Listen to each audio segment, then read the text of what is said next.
Oi, oi, pessoal.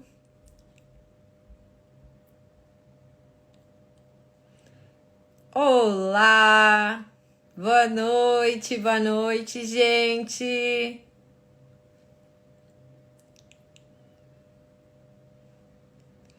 E aí, meu povo? Vamos chegando. Boa noite, gente. Prof. Luiz está chegando por aqui também. Oi, prof, tudo bom? Tudo bom, tudo bem. Só vou conferir se a minha internet é a boa aqui de casa, tá? Acho que não é. Acho que não é. Troca aí. E aí, gente, como é que tá esse coração? Meu Deus! Oh, meu Deus! Né? Reta final. Hoje é quinta-feira. Ah, agora sim, agora sim, agora sim. E aí, gente, reta final, me contem e vão colocando aí no chat como é que tá o coraçãozinho, como é que vocês estão. E aí? E aí, Gente, gente? Muito medo? gente, Desesperada, Rafa? Ó, o pessoal tá nervoso aí, mas vamos acalmar esse coração, pessoal. Hoje a nossa live é para acalmar o coração de vocês, né? Para relembrar algumas coisas aqui que a gente já viu ao longo, né, da preparação, mas que às vezes vocês esquecem que vocês sabem, né? E que vocês acabam por essa razão tendo esse medo, essa ansiedade, o que é natural, tá, gente? Antes de mais nada, é natural ter um pouco de medo, ficar um pouco nervoso. Afinal de contas, não é todo dia que a gente vai fazer uma prova da OAB, né? Não é todo dia que a gente vai lá tem que fazer uma peça, resolver 4 questões. Então, assim, é natural, é normal. Estranho seria se vocês não estivessem sentindo nada de diferente, né? Estranho seria.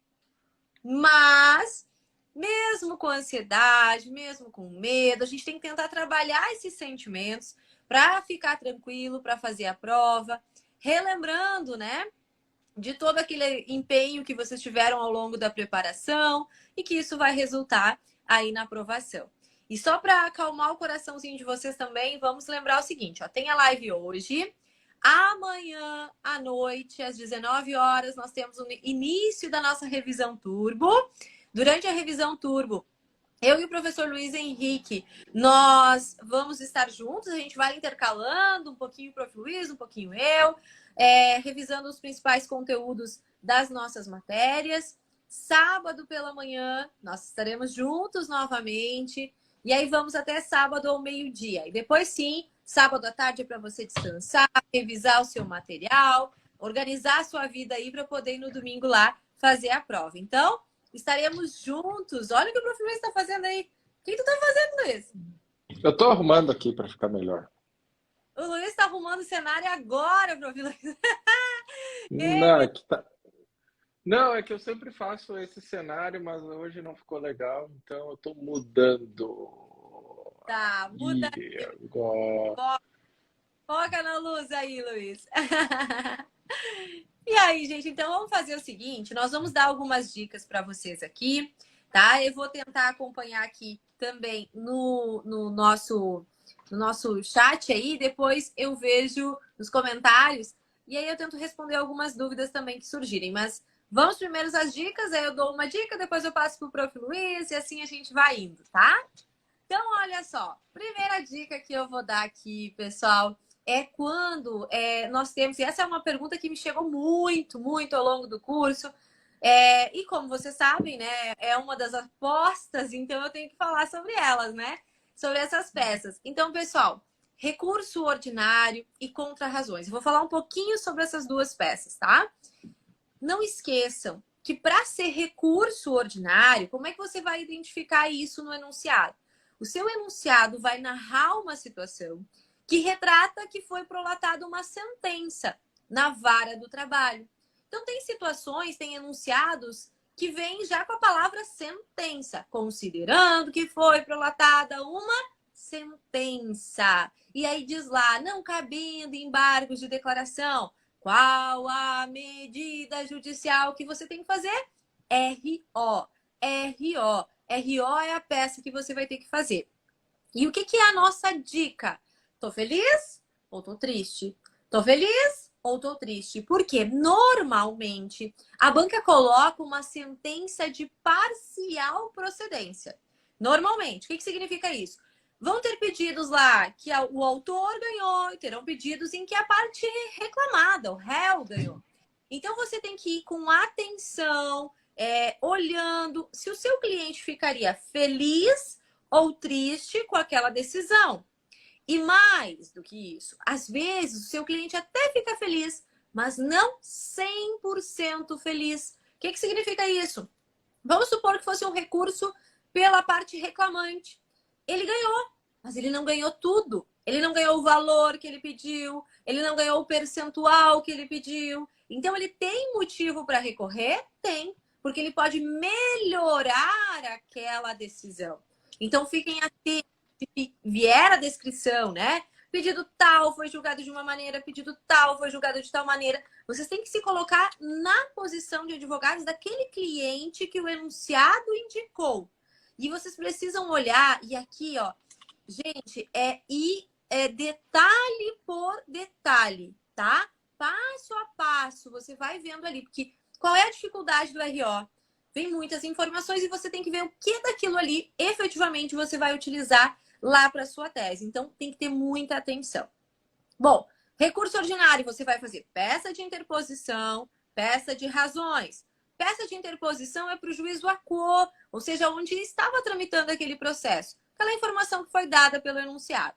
E ali é uma peça simples, só para dizer que está interpondo o recurso ordinário, que é fundamentado no artigo 895, inciso 1, se for sentença na vara, né?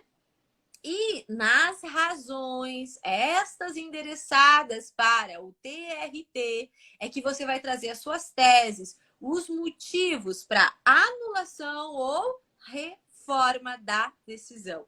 Anulação ou reforma? Anulação, erro de procedimento. Aquelas situações em que você sabe que a regra processual mandava fazer de um jeito, mas estava se fazendo de outro, tá? O juiz fez de outro modo, regra processual violada. E reforma é erro de julgamento. O juiz disse que a pessoa não tinha direito à equiparação salarial, mas ela tinha sim. Mas ela tinha sim, os requisitos estavam preenchidos. Então você pede a reforma, tá?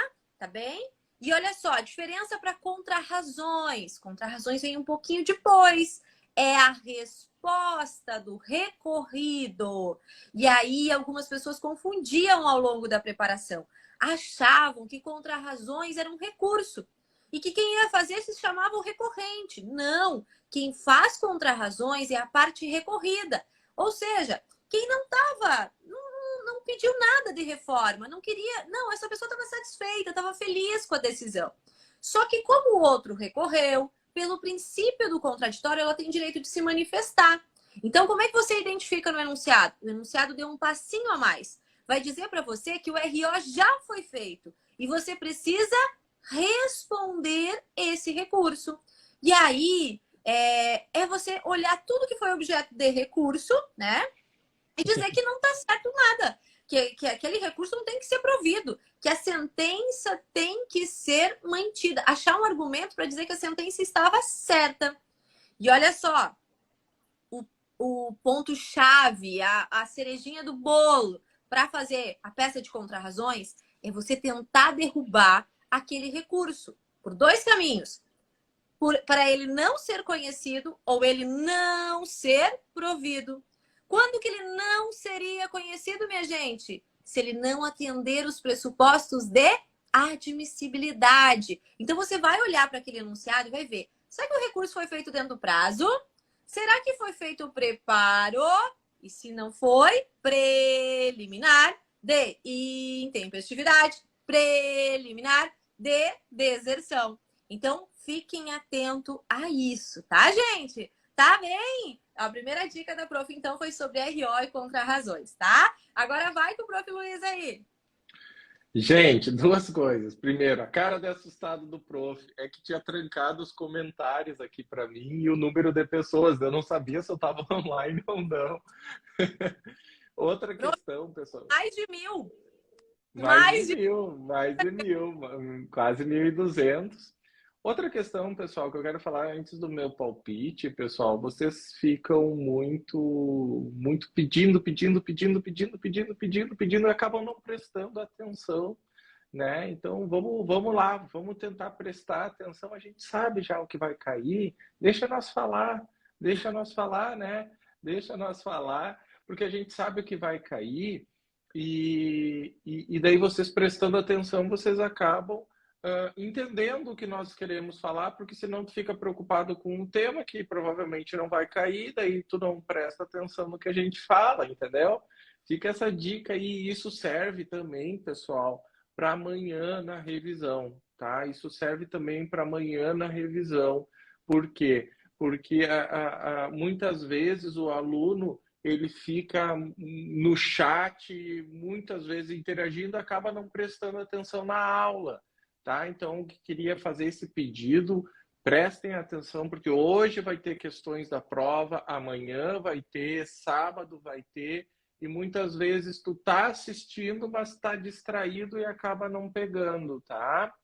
Então, esse é um pedido, uma sugestão do professor para essa live e para a aula de amanhã e de sábado, tá bom? Então, seria isso. Pode. Vai ficar salvo. O pessoal tá perguntando, vai ficar salva se tudo der certo e o meu Insta funcionar, tá? E eu falo rápido, gente, porque senão não dá tempo. 1 hora passa voando, tá? Prof, o pessoal está pedindo para desativar, daí eu acho que dá para desativar, tá? Acho que dá para desativar aí, né? E, gente, vamos lá.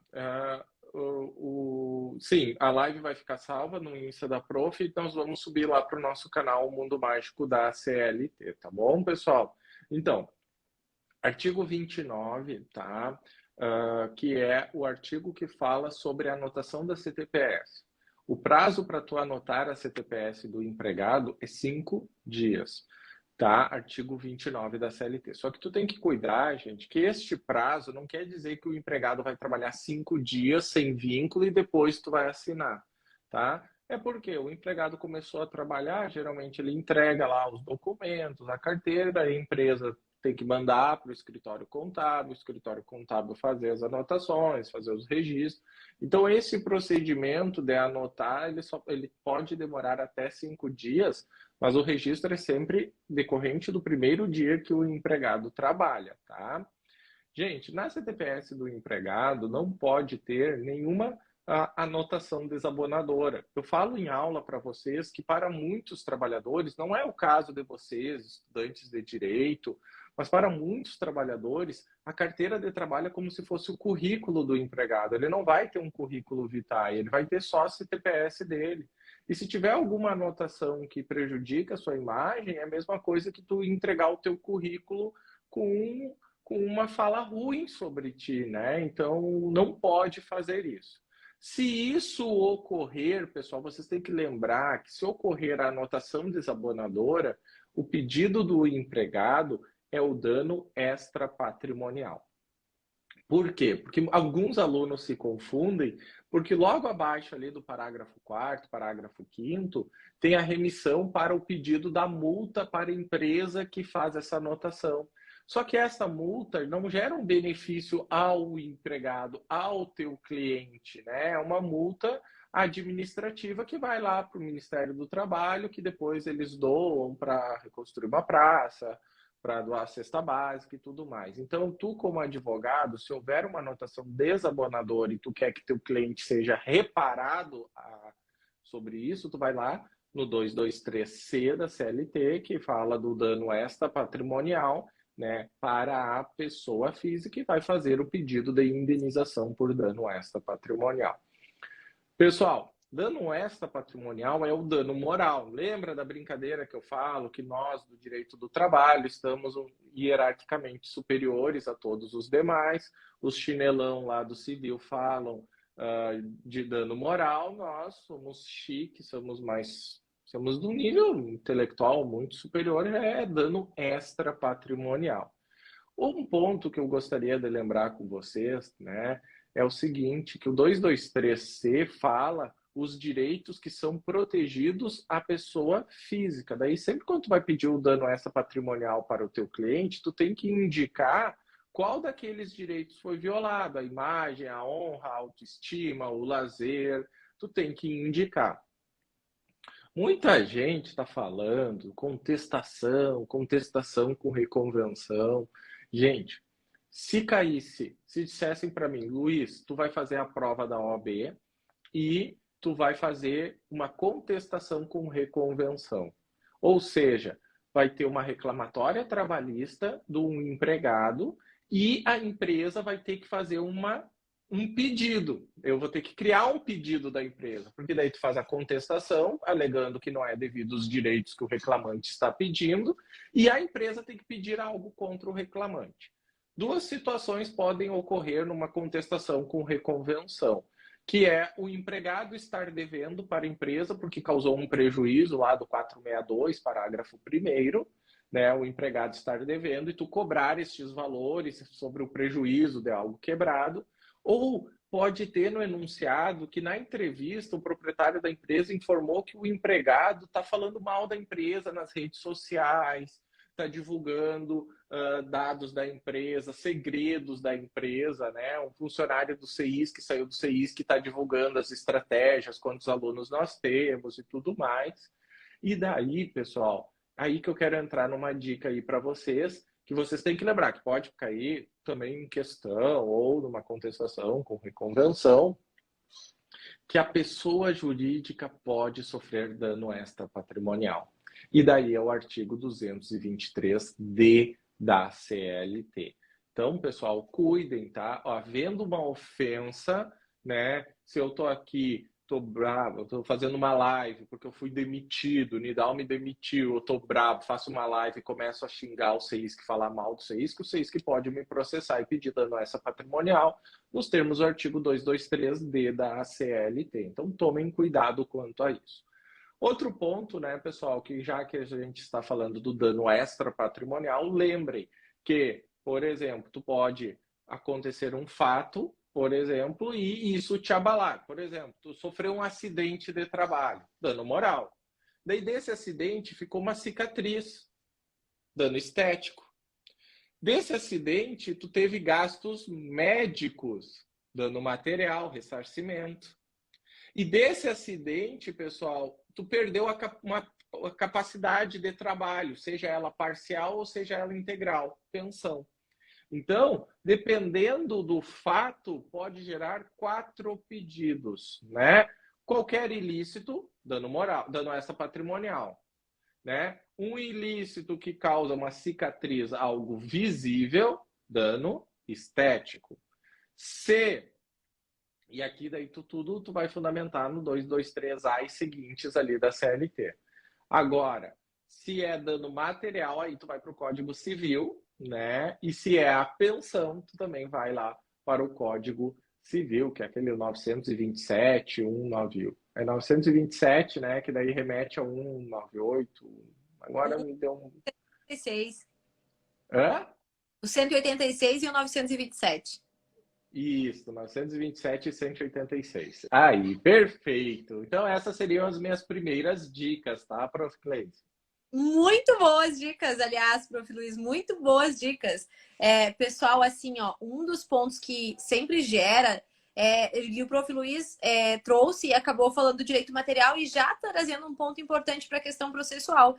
Sabe o que, Prof. Luiz? As pessoas me perguntam assim, mas o que pedir? Eu sei que a anotação tá errada lá na CTPS, que não podia ter, mas o que eu vou pedir? Você vai pedir a reparação do dano que aquele empregado sofreu. Nesse caso, um dano moral. Outra coisa, o pessoal pede, tá, mas a pessoa sofreu um acidente, está dizendo ali, mas eu não sei o que pedir. Você vai pedir a reparação do dano, né? E que reparação de dano é essa? Daí você vai ter que pensar quais são os danos que ele sofreu. Dano moral, dano material, dano estético, uma diminuição da capacidade para o trabalho, que aí gera uma pensão vitalícia. E aí, dentro dessa linha do que pedir, pessoal, sempre você pensa assim, ó, quando você está fazendo a sua tese lá, construindo a sua tese. O pedido nada mais é do que uma conclusão. Você pensa assim, se eu aleguei que esse funcionário, por exemplo, ele teve um acidente do trabalho, ok? Daí estou caracterizando aquilo como um acidente.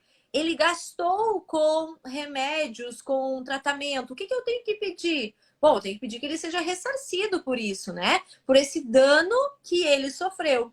E isso vai ser sempre dessa forma, a lógica do que pedir. Aí eu quero aproveitar, e já que o prof falou de contestação, que também é uma das queridinhas, vamos Eu falar um não pouquinho. entrei no teu conteúdo, não briga comigo. Não, casou legal, assim, ó, com o conteúdo que eu queria trazer, que agora ia ser de contestação, tá? Aqui anotadinho no papel. E aí, a contestação, pessoal, uma das coisas que é fundamental, processualmente falando, que vocês saibam, é de preliminares e prejudiciais. Eu sei que o coração aperta, né? Quando chega nesses temas de preliminares, prejudiciais, como é que eu vou identificar isso no enunciado? Como é que eu vou construir a minha tese? Bom, preliminar é um problema processual. Algo que você percebe que está errado com a petição inicial, que está errado no processo, que está errado, por exemplo, com a competência material da Justiça do Trabalho. Então, você vai olhar ali e você vai ver que não é o direito em si da pessoa que você vai discutir, mas uma questão formal. Preliminar, então, é problema processual. Quais são as principais, as queridinhas da banca? Inépcia da petição inicial, inépcia da petição inicial, incompetência absoluta da Justiça do Trabalho, a litispendência e a coisa julgada, que podem aparecer também. Então, olha só, você vai fazer o seguinte, no dia da prova, você sabe que você vai estar com o seu VAT, e ele é o seu melhor amigo. Você não vai precisar decorar o que é uma inépcia. Você não vai decorar o que a Justiça do Trabalho tem ou não tem que julgar. Porque está lá nos artigos. A questão é você chegar até os artigos corretamente. Então, no momento que você sabe que uma matéria preliminar está lá no rol, a grande maioria, no rol do artigo 337. A grande maioria, não só nele. Depois a gente fala mais sobre isso. Não é só nele, mas ele dá um norte. Ele diz, por exemplo, que inépcia é preliminar, que incompetência material é preliminar, litispendência, coisa julgada, é preliminar. Só que ele não explica, gente. Ele não explica o que é inépcia. Ele não diz o que a Justiça do Trabalho é ou não é competente para julgar. Nesse caso, o que você vai ter que fazer? Respirar, não pirar, ir para o índice e buscar lá. Inépcia da inicial, competência da Justiça do Trabalho, litispendência, e aí vai te direcionar para o artigo que vai falar, né? Sobre competência, sobre inépcia, sobre coisa julgada. E aí, na construção da sua tese, você vai usar esse fundamento que você encontrou. Como é que você vai falar? Você vai dizer que tem ali um problema processual. Por exemplo, que a petição inicial não trouxe valor para os pedidos. Isso é um problema processual, porque é um requisito da petição inicial que tivesse valor para os pedidos. Você estudou isso comigo. Então, teria que ter esse valor. E o que eu vou pedir, prof? O que eu vou pedir? Tá? O que você vai pedir quando você tem um problema processual, algo que formalmente não está adequado? Via de regra, é a extinção sem resolução de mérito. Isso também está no artigo, né? O artigo 485 do CPC. 485 do CPC. Por isso que lá na nossa aula de preliminares, eu expliquei para vocês. Primeiro você olha o 337, depois você vai no índice e por último, para saber o que pedir, olha o artigo 485 do CPC. Por quê? Porque esse artigo, ele diz, o juiz não resolverá o mérito. E vem uma lista de situações ali. Então, se a sua hipótese se enquadra naquelas hipóteses ali, significa que o juiz não vai analisar o mérito, ele vai extinguir o processo. Então, preliminares, a gente pede para acolher elas, e a grande maioria das preliminares leva à extinção. Não são todas. Agora, atenção aqui. Não são todas. Por exemplo, isso eu estou falando lá na contestação, isso eu estou falando da inépcia, da incompetência, da litispendência, da coisa julgada. Agora, eu vi que antes alguém tinha perguntado, mas e se eu alegar num RO, o cerceamento de defesa? E vamos supor que é porque o juiz indeferiu uma testemunha, porque o juiz indeferiu uma prova pericial. Eu vou pedir a extinção? Pensem logicamente comigo. Será que isso leva à extinção? Não, né, gente? Porque não resolve o meu problema extinguir. Eu vou querer que o processo faça o quê? Volte lá para a origem para ter essa prova. Aí você tem que pensar logicamente, não vai resolver o meu problema extinguir. Eu vou precisar que o processo volte para refazer. E por isso eu preciso pedir o quê? Que seja anulado aquele ato, que nós tenhamos reconhecida ali a nulidade processual. Certo? Então essa é uma pequena diferença. Mas então, prof, como é que eu vou saber? Pensa logicamente. Cerceamento de defesa no RO, resolve fazer a extinção? Não, né, gente? Porque o que eu quero é que aquela prova seja produzida. Então, para isso, não é extinguindo o processo que eu vou ter. Eu vou ter que retornar os autos e produzir. Então, eu tenho que anular aquilo que aconteceu errado, e fazer a produção correta daquela prova. Certo? Tá? E olha só, a segunda questão é prescrição, que é uma prejudicial de mérito. Galerinha do meu coração, toda vez que tiver datas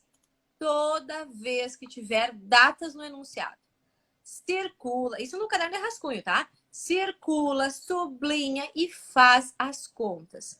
Normalmente é porque tem prescrição ali. Então, você vai lembrar que essa é uma matéria que também se discute como defesa da parte reclamada, para dizer, olha só, você tem um prazo, reclamante, para ajuizar a sua ação. 2 anos a contar do término do contrato. Se não ajuizou dentro desse prazo, a prescrição é total. E se você ajuizou dentro desse prazo de 2 anos, você só pode cobrar retroativamente 5 anos. Então, se o seu contrato foi de 10 anos, não interessa. Você só pode cobrar os 5 últimos anos contados da data do ajuizamento da ação. Prof, então qual a diferença de preliminar e prejudicial? Preliminar é aquelas que eu falei. Inépcia, incompetência, litispendência, coisa julgada. Problemas com o processo.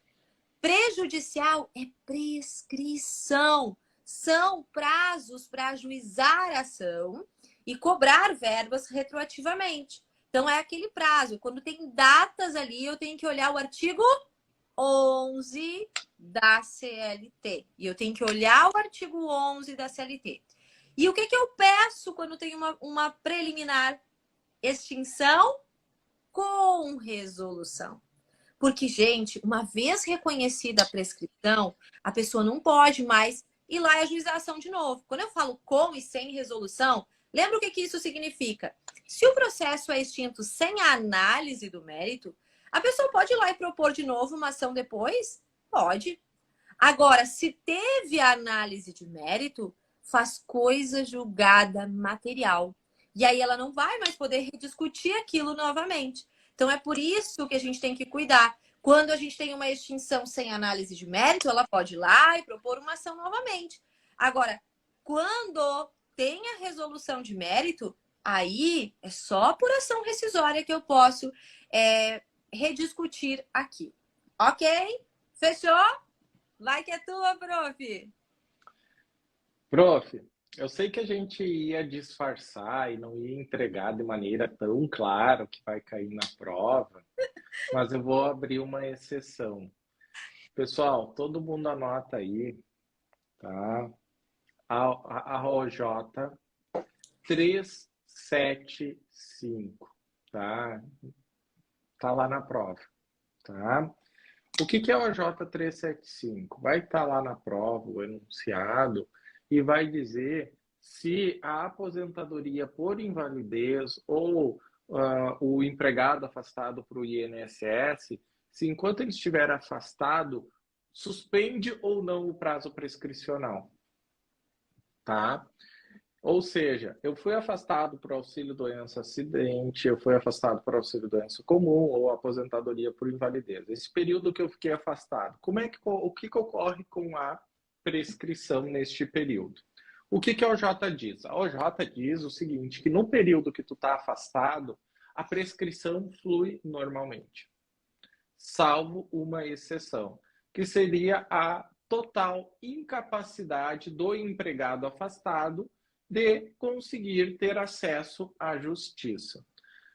Prof, eu não sei quando tu dá essa aula, que exemplo tu dá, até se for um exemplo diferente do meu, se tu puder falar, porque eu só imagino um exemplo. O que seria a incapacidade de tu ingressar em juízo? É o cara que está aposentado por invalidez ou está afastado por auxílio doença acidente, por exemplo, em coma. O cara está em coma, ele não tem como contratar um advogado. Se o cara está ruim porque está com câncer, HIV, quebrou a perna, quebrou não sei o quê, sabe? Ele pode, no hospital, ligar para um advogado, quer entrar com uma ação contra. Eu acho que é esse o exemplo, né, professora? Então, assim, se o cara está em coma, ele não tem como ingressar com uma ação judicial, suspende o prazo prescricional. Se ele só está afastado porque quebrou a perna, quebrou não sei o quê, papapá, está doente, está com Covid, internado, tá? Continua correndo normalmente, porque ele pode ligar, fazer chamada de vídeo com o advogado, assinar documento, tá? Então, isso é a OJ 375, tá? Vamos lá, eu ia falar amanhã essa OJ, né? Mas daí para prestigiar os quase 1.300, né? Essa questão que é certa na prova de domingo, já quis liberar hoje. Não fica brava comigo, tá, Cleice? Foi muito direto, assim, tá? Mas vamos lá, continuando, pessoal. Eu quero falar aqui, e nessa live eu estou separando assim, uns temas mais difíceis, tá? Vocês viram lá o dano extra-patrimonial, o pessoal acha que é difícil, e eu separei um outro tema aqui, que é as férias coletivas. Tá? O que ocorre com as férias coletivas? É o artigo 139 da CLT, tá, pessoal? O artigo 139 da CLT, o 140 também da CLT, fala que é possível a empresa dar férias coletivas, ou seja, ó, férias para todo mundo de 10 dias, férias para todo mundo de 15 dias, férias para todo mundo de 30 dias. Ok. A questão toda e o problema das férias coletivas, as comunicações está lá no 139. O problema é o 140, que os alunos se confundem, que é o seguinte: o CEISC dá 30 dias de férias para todo mundo, do dia 15 de dezembro ao dia 15 de janeiro. Porém, o Pedro, ele tem só 20 dias de férias. E aí, como é que fica? Vocês que vai abrir para o Pedro ir trabalhar? Não, gente, quando a ideia da empresa de férias coletivas é a empresa efetivamente fechar, não ficar ninguém ir trabalhar. Então, como é que se resolve este problema quando o CEISC deu 30 dias de férias para todo mundo, vai ficar fechado por 30 dias e a Cleise tem só 20 dias de férias? A Cleise vai usufruir os 20 dias de férias recebendo o salário referente a esses 20 dias de férias acrescido de 1/3 constitucional. E os outros 10 dias, o CEISC, é uma terminologia aqui do Sul, o CEISC vai marchar com esses 10 dias. Vai marchar, ou seja, o CEISC vai pagar para a Cleise. Mas daí, pessoal, é 10 dias sem 1/3. Por quê? Porque daí o CEISC vai dizer, Cleise, estamos dando 30 dias de férias para todo mundo, porém tu tem somente 20 dias de férias. Então tu vai receber 20 dias acrescidos de 1/3 e os outros dias nós vamos te dar de presente uma licença remunerada. Tu vai ficar em casa esses 10 dias recebendo o teu salário, só que sem 1/3. A Cleise, quando volta, né, ela inicia um novo período aquisitivo e no próximo ano, quando tiver férias coletivas de novo, aí ela vai ter integral lá os 30 dias. Então, cuidado neste ponto quanto às férias coletivas. O período que o empregado tem de férias, ele tira de férias, recebe acrescido de 1/3. E provavelmente a pergunta vai ser o seguinte: O que o CEISC irá fazer quanto aos 10 dias ao qual a Cleise não tem direito às férias? Daí tu vai lá, nos termos do artigo 140 da CLT, o CEISC deverá dar uma licença remunerada para a Cleise nestes 10 dias. Aí tu vai tirar lá o 0,65, tá? Da questão, tu vai acertar, não vai ter erro. Não costuma cair porque é muito difícil, mas pode vir a cair se perguntar como é que é o pagamento das férias, tá? Qual é a base de cálculo? E para calcular essas férias da Cleise, como é que eu vou calcular? Só estou confirmando aqui que se é 142 ou 143, tá? É o 142 da CLT. Se vier uma pergunta, como eu vou calcular as férias da professora Cleise? Aí, pessoal, tu tem que analisar, porque o enunciado tem que dizer como é que é a forma de pagamento da Cleise. O caput vai trazer a situação do empregado normal. Do empregado normal, que é aquele empregado que ganha lá 3 mil por mês. O empregado que ganha 3 mil por mês, nas férias dele, ele vai ganhar uns 3 mil mais um terço constitucional. Os parágrafos vão trazer outras situações, outras formas de pagamento. Por exemplo, quando o cara recebe por hora variável, né? Que é o caso geralmente do professor universitário de faculdade.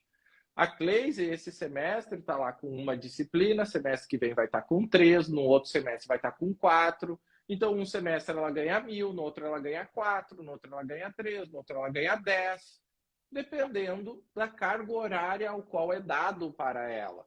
Então, quando tem esta variação, para tu calcular as férias da professora Cleise, que tem jornada com horário variado, vai para o parágrafo 1º, que diz o seguinte: tu tem que apurar a média do período aquisitivo.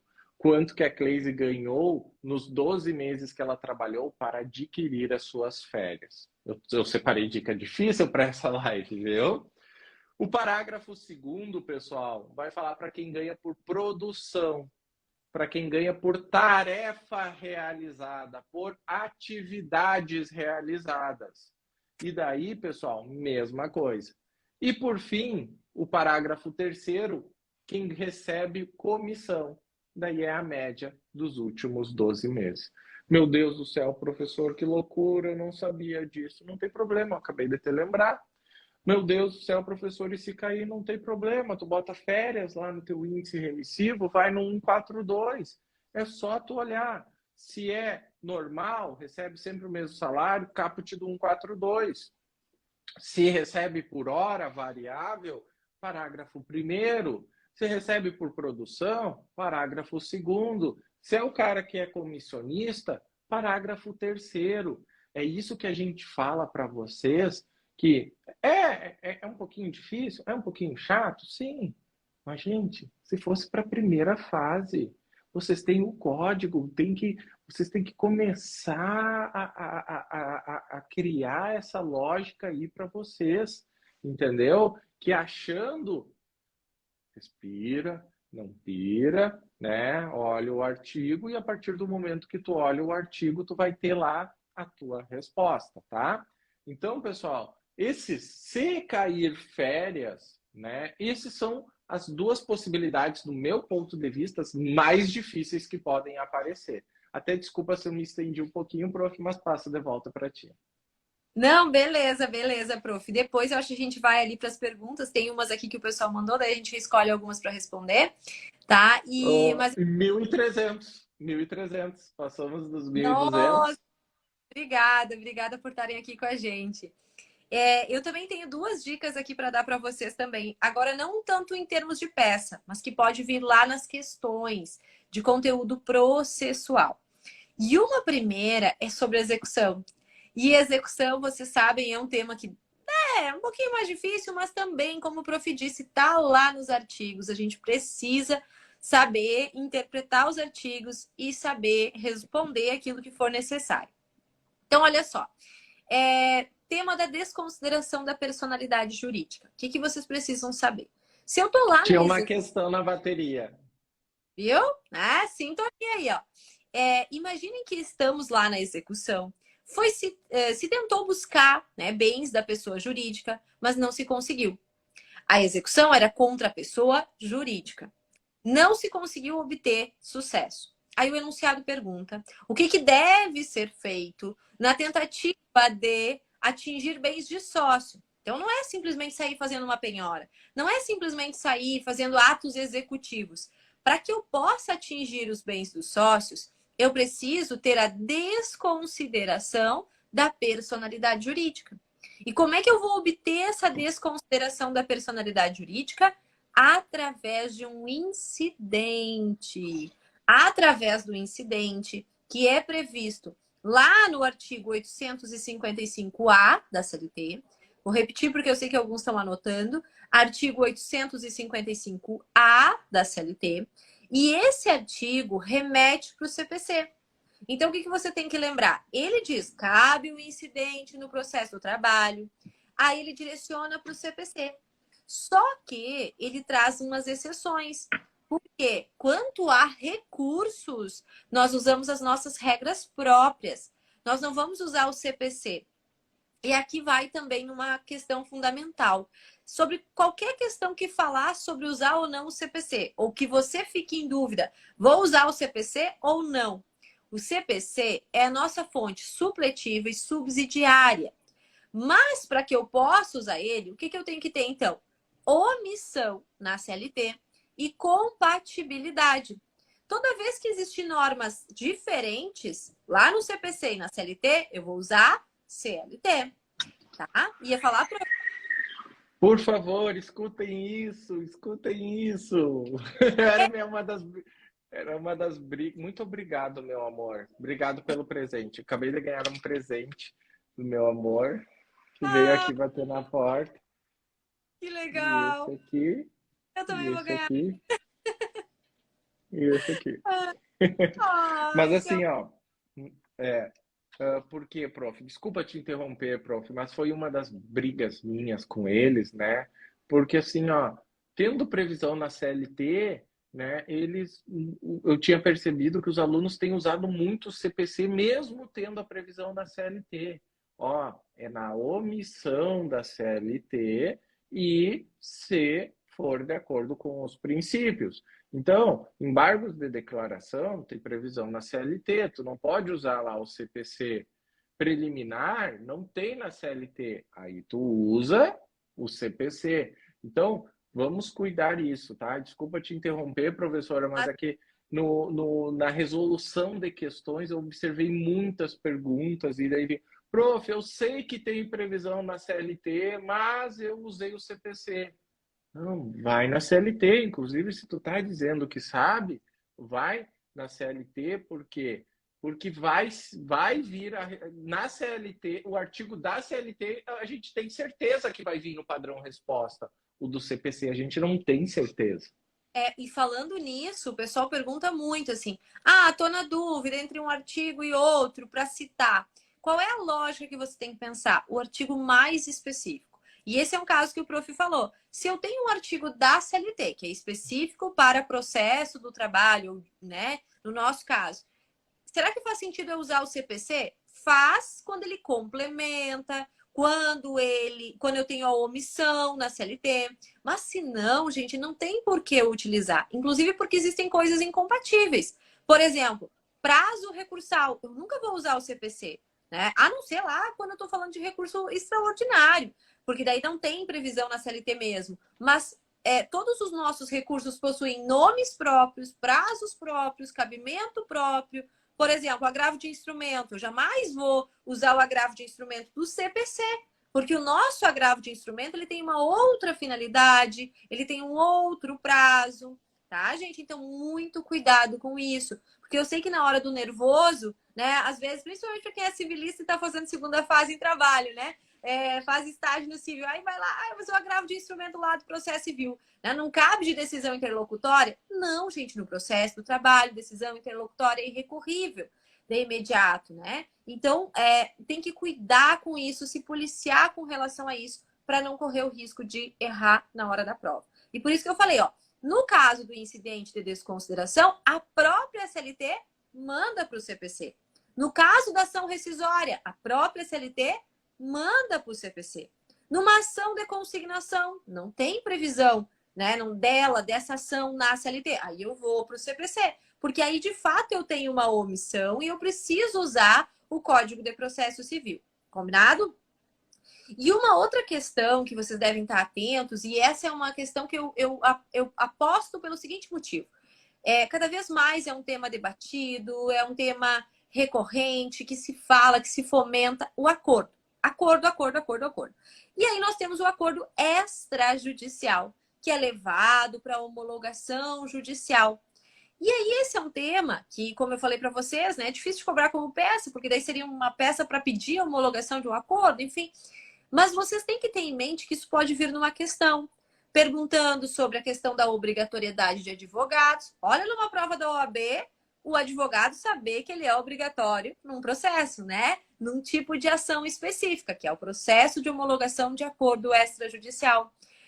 O reflexo desse acordo extrajudicial para a prescrição, que ele suspende a prescrição.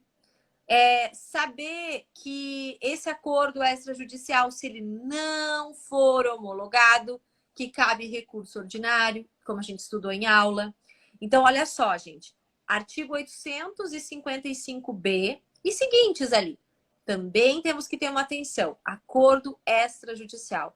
A conciliação, o acordo, sempre é algo muito fomentado, né, na Justiça do Trabalho, vocês sabem disso. E, consequentemente, me parece um tema interessante para ser cobrado lá nas questões, especialmente para advogado, né? Saber que tem que ter advogado no acordo extrajudicial que se leva para a homologação. Então, fiquem atentos nesse artigo aí também. Muito bem. Prof, vamos responder algumas duvidazinhas aqui que vieram na caixinha? Eu vou escolher uma aqui e eu boto aqui na tela para gente. Deixa eu ver aqui. Deixa eu ver aqui. Enquanto a prof vê, pessoal, amanhã na revisão, como é muitos alunos, a gente não consegue responder perguntas, tá? A prof abriu caixinha hoje, eu vou abrir sábado, tá? Sexta de tarde, para mim responder sábado de tarde daí aqui no Instagram, tá bom? Então, só para... Porque assim, ó, a gente sabe que vem dúvidas de últimas horas, então a gente tá com vocês até enquanto puder estar com vocês, enquanto puder estar ajudando vocês, a gente vai estar, tá?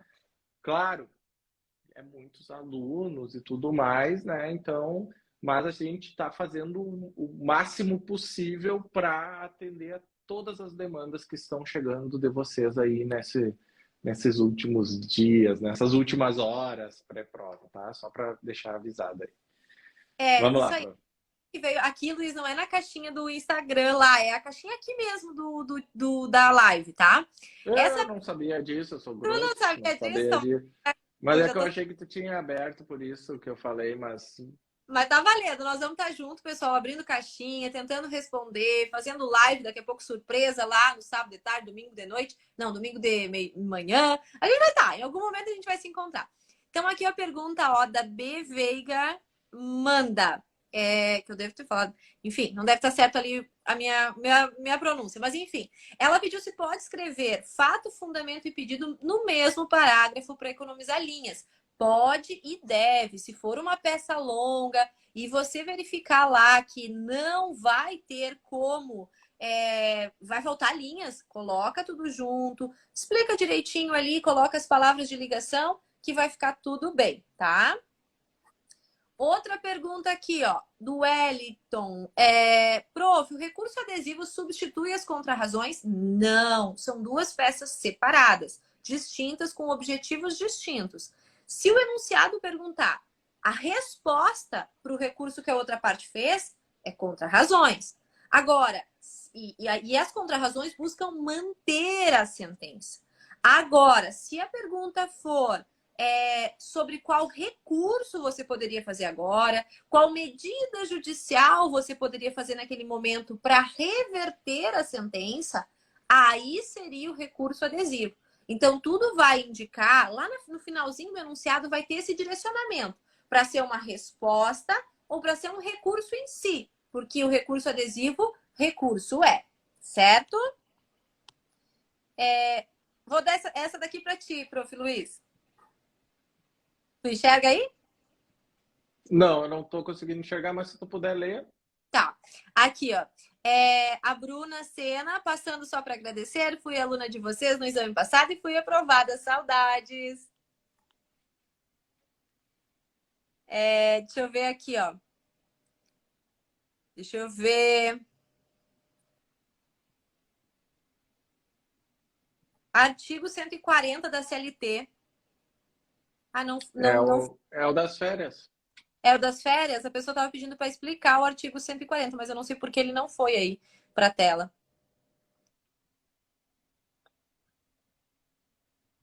Isso, tá? É o 140 é aquele que eu já havia explicado, né? Os empregados contratados a menos de 12 meses gozarão na oportunidade de férias proporcionais. Ou seja, é aquela questão. Deram 30 dias, a Cleise tem direito a 20, ela vai usufruir desses 20 dias de férias, recebendo o adicional de 1/3.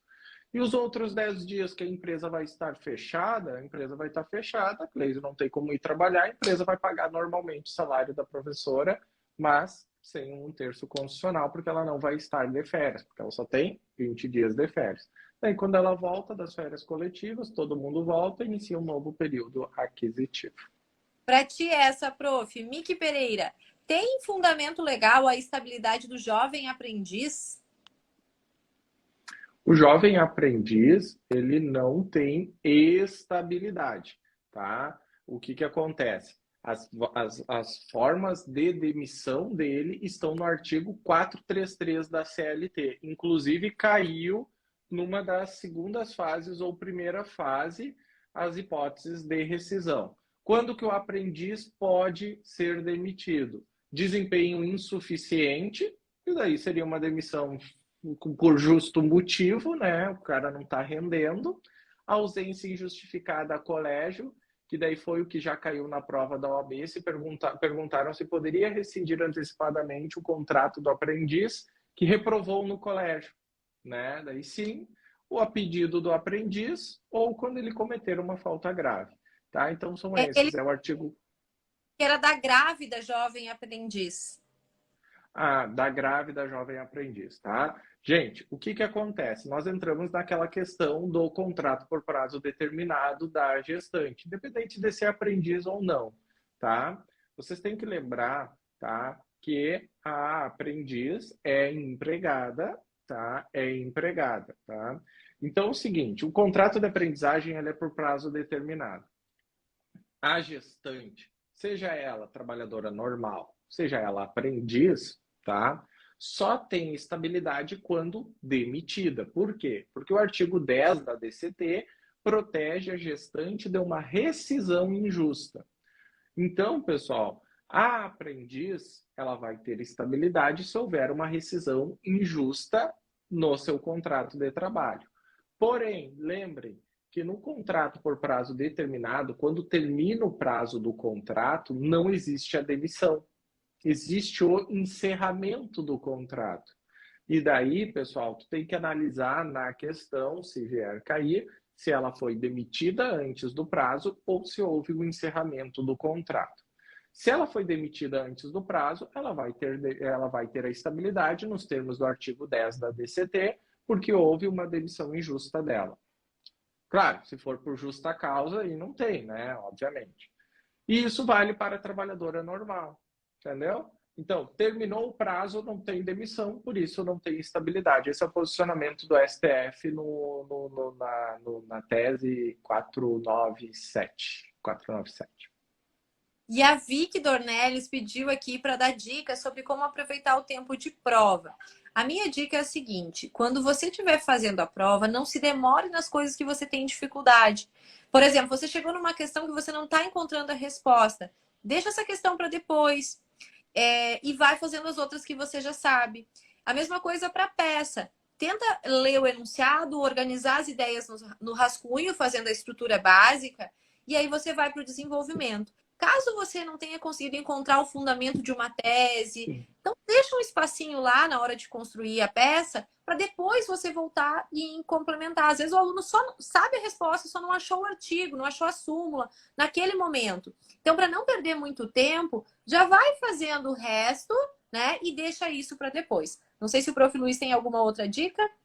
Mesma questão. Eu ia fazer a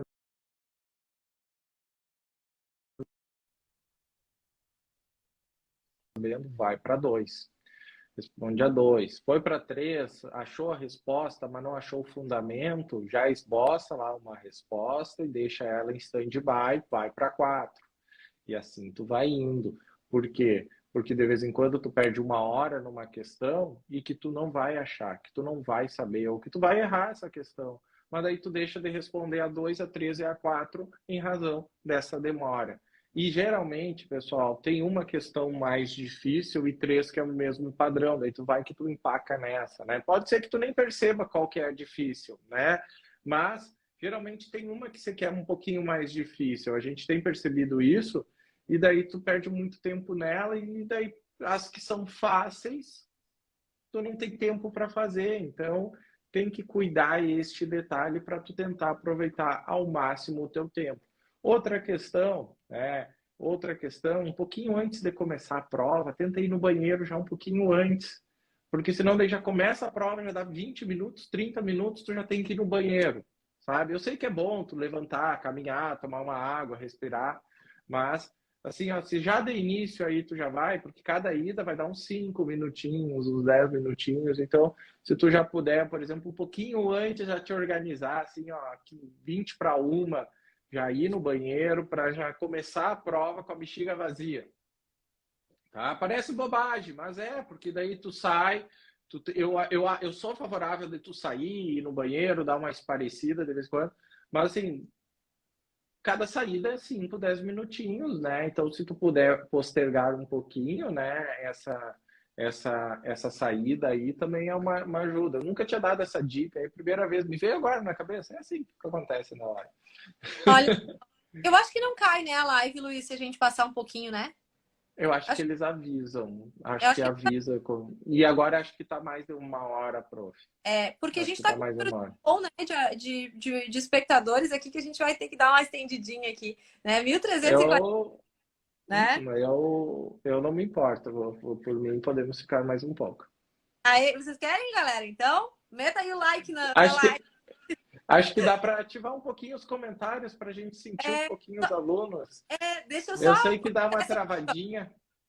A Mas... Lívia, a Lívia perguntou algo que eu tinha até trocado uma ideia contigo antes, porque foi uma questão, eu acho, da tua aula de ontem. Que é assim, Prof. Luiz, fiquei com uma dúvida após a aula de ontem. Se o funcionário sofrer acidente no horário do almoço, é acidente de trabalho, correto?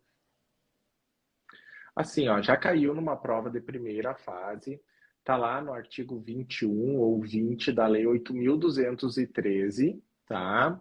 E a Lei 8.213, lá no artigo 20, vai dizer que no horário, inclusive no intervalo, é considerado acidente e caiu na primeira fase isso já, prof. Caiu já na primeira fase e eu adaptei essa questão da primeira fase para uma das questões da bateria de questões. Então, pessoal, o que eu queria falar para vocês é o seguinte: no horário do intervalo, e daí qual que é o entendimento? No horário do intervalo, se não tem refeitório na empresa e o empregado sai para almoçar, é considerado também acidente de trabalho. Se tem refeitório e ele, por vontade própria, saiu, aí, neste caso, não é considerado, tá bom? Este é o posicionamento, inclusive, este é o posicionamento da FGV, tá bom, pessoal? É isso aí, gente. Aí eu vou responder mais uma aqui, ó, daquelas que chegaram. Deixa eu ver se eu consigo aqui. Acho que aqui. Daquelas que chegaram da caixinha. Deixa eu ver.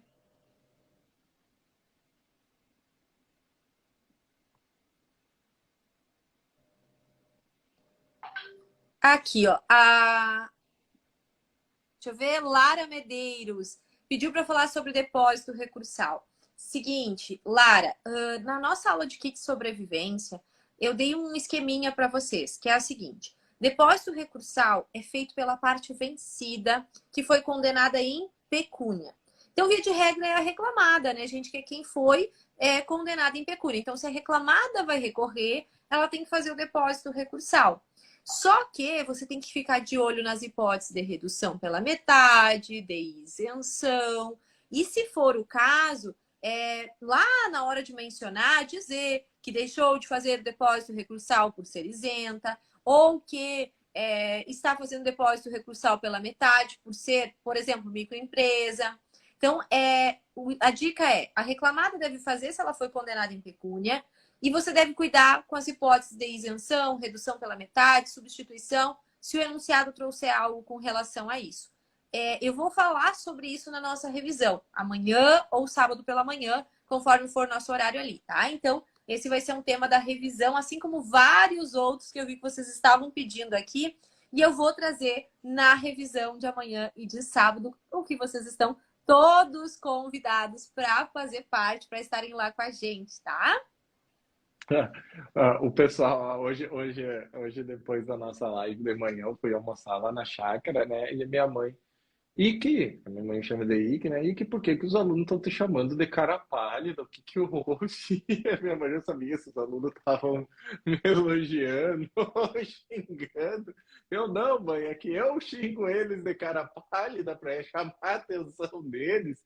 E daí agora eles me chamam de cara pálida. Então é isso, né? O pessoal estava comentando ali. E Vamos lá. deixa eu dar uma dica ali, que eu vi que o pessoal... Eu vou ver do artigo aqui que o pessoal está pedindo do acidente. Eu queria acalmar vocês, sabe? Que às vezes vocês, nessa altura do campeonato, tem coisas que vocês já sabem e vocês estão começando a se sabotar. Tem coisas que eu sei que vocês sabem e vocês começam. Mas será que o recurso da sentença é o RO mesmo?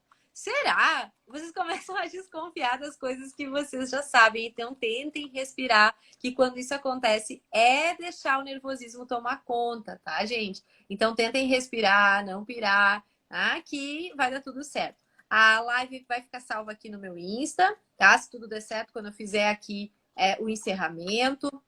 Eu vou falar sobre o ônus da prova amanhã, na nossa aula de revisão. Fiquem tranquilos, tá? Aqui, ó, alguém está pedindo sobre os artigos que nós falamos. Eu vou falar aqui dos meus, tá? Falei do RO e das contrarrazões. Então, é artigo 895 da CLT e artigo 900, artigo 895 e artigo 900 da CLT. Falei das preliminares e prejudiciais. Então, artigo 337 do CPC, artigo 485 do CPC, e falei do artigo 11 da CLT. Falei do incidente de desconsideração da personalidade jurídica, artigo 855-B da CLT, e do acordo extrajudicial, artigo 855-A para o incidente, e o acordo extrajudicial 855-B, tá? Falei rapidinho aqui, mas a live vai ficar salva, depois você volta lá e você consegue pegar, tá? Pessoal, a gente separou só alguns temas. O pessoal está pedindo honorários periciais, honorários, antecipação de tutela. Isso tudo vai ser falado amanhã. Assim como eu vou falar das verbas decisórias, dos reflexos, da jornada, contrato de trabalho, do intermitente. Então, a gente tem 2 turnos ainda, ó, corrido, né? Vai ser aquele ligeirão, né?